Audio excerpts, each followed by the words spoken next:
आखिरकार 6 बजे के बाद शरीर का अंतिम संस्कार क्यों नहीं किए जाते और क्यों मृत्यु के बाद शव को एक पल के लिए भी अकेला नहीं छोड़ा जाता? और क्या आपको पता है मृत्यु के बाद क्या होता है? और 24 घंटे बाद आत्मा घर क्यों आती है? और मृत्यु के बाद 13वीं क्यों मनाई जाती है? क्या 13 दिनों तक मृतक की आत्मा घर पर रहती है? नंबर 1, वन मौत से कुछ घंटे पहले इंसान के पैरों के नीचे से अर्थ सोल चक्र डिस्कनेक्ट हो जाते हैं।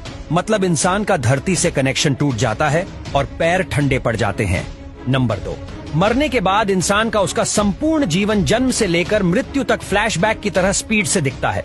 अकॉर्डिंग टू साइंस से सपना लगभग 7 मिनट का होता है। उसके बाद ब्रेन शट डाउन हो जाता है और अंत में इंसान अपनी सुनने की शक्ति खो देता है, जिसके बाद एशटल पार्ट्स टूट जाता है, जो कि एक तरह से शरीर और आत्मा का कनेक्शन है, जिसके टूटने से आत्मा शरीर से मुक्त हो जाती है।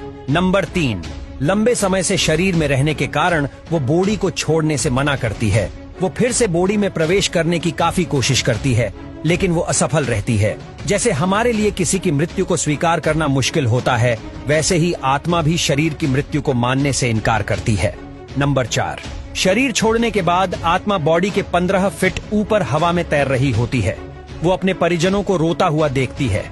उसके बारे में बोले गए शब्दों से किसी शोर की तरह सुनाई देते हैं। नंबर 5, हिंदू ग्रंथों के अनुसार रात के समय अंतिम संस्कार नहीं किया जाता।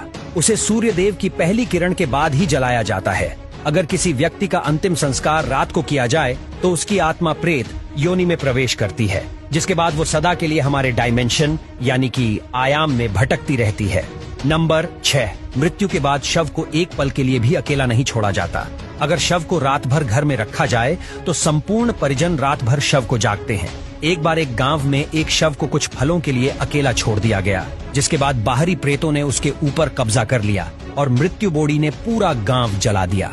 गांव में हनुमान जी का एक मंदिर था। से भरी हुई बॉडी जैसे ही हनुमान जी के मंदिर के सामने से गुजरी, उन आत्माओं ने हनुमान जी की मूर्ति देखी और फिर डर कर उस बॉडी को छोड़ दिया। तब से लेकर आज तक कोई भी डेड बॉडी को अकेले छोड़ने की गलती नहीं करता।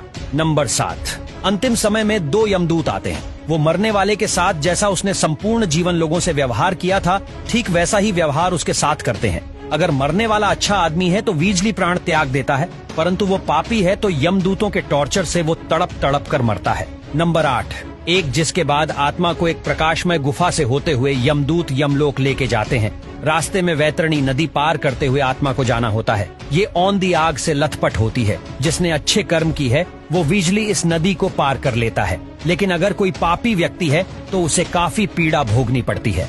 नंबर 9, जी उसके बाद उस आत्मा को यमराज के सामने खड़ा कर दिया जाता है। फिर चित्रगुप्त जी उस व्यक्ति के पाप और पुण्य का लेखा जोखा यमराज के सामने रखते हैं। उसके कर्मों के आधार पर उसे स्वर्ग या नरक भेजा जाता है। गरुड़ पुराण के अनुसार कोई 33 प्रकार के नरक है। यहाँ बताई गई यातनाएं किसी की कल्पना से भी खतरनाक है। नंबर 10, अगर कोई व्यक्ति सुइसाइड यानी आत्महत्या करके प्राण त्यागता है तो उसे और भी कठिनाई सहनी पड़ती है, क्योंकि उसने निर्धारित समय से पहले ही हार मान ली। यह शरीर हमारा नहीं है, ये किराए का मकान है जिसे कुछ समय के लिए यूज करने के लिए मिला है। ये मिट्टी का है और एक दिन मिट्टी में ही मिल जाएगा। 11वां नंबर, गरुड़ पुराण के अनुसार हमारे वास्तविक जीवन में किए गए हमारे कर्म ही हमें नरक दिलाते हैं। उसके बाद अगर कोई साधु या तपस्वी है तो उसे मोक्ष की प्राप्ति हो जाती है। नंबर 12, सबसे बड़ा सवाल, ये सब बातें हमें कैसे पता? गुरुदेव जिनका बल और तुलनीय है, वो एक 700 इंद्र को पराजित कर सकते हैं। गुरुदेव स्वर्ग से अमृत कलश लेकर उड़ गए थे, लेकिन उन्होंने अमृत पान नहीं किया। उन्हें बिना अमृत के ही अमृता प्राप्त हुई। ये वर्धन उन्हें स्वयं श्री हरि नारायण ने प्रसन्न होकर दिया था। गरुड़ देव तो अमर है, उन्हें नहीं पता कि मृत्यु के बाद क्या होता है। इसीलिए जिज्ञासावश उन्होंने श्री हरि नारायण से ये प्रश्न पूछा और इसी विज्ञान को हम गरुड़ पुराण के नाम से जानते हैं। भगवत गीता में श्री कृष्ण ने कहा था, आत्मा न तो पैदा होती है और न ही वह मरती है। वो तो सिर्फ वस्त्र की तरह एक शरीर से दूसरे शरीर में प्रवेश करती है। मृत्यु तो केवल शरीर की होती है, आत्मा की नहीं। ये जीवन मृत्यु का चक्र यूं ही चलता रहता है। इसीलिए don't die before you are dead, मरने से पहले कभी मत मरो। अंतिम समय में राम नाम सत्य है, इसीलिए कहा जाता है क्योंकि वही संपूर्ण जीवन का सार है।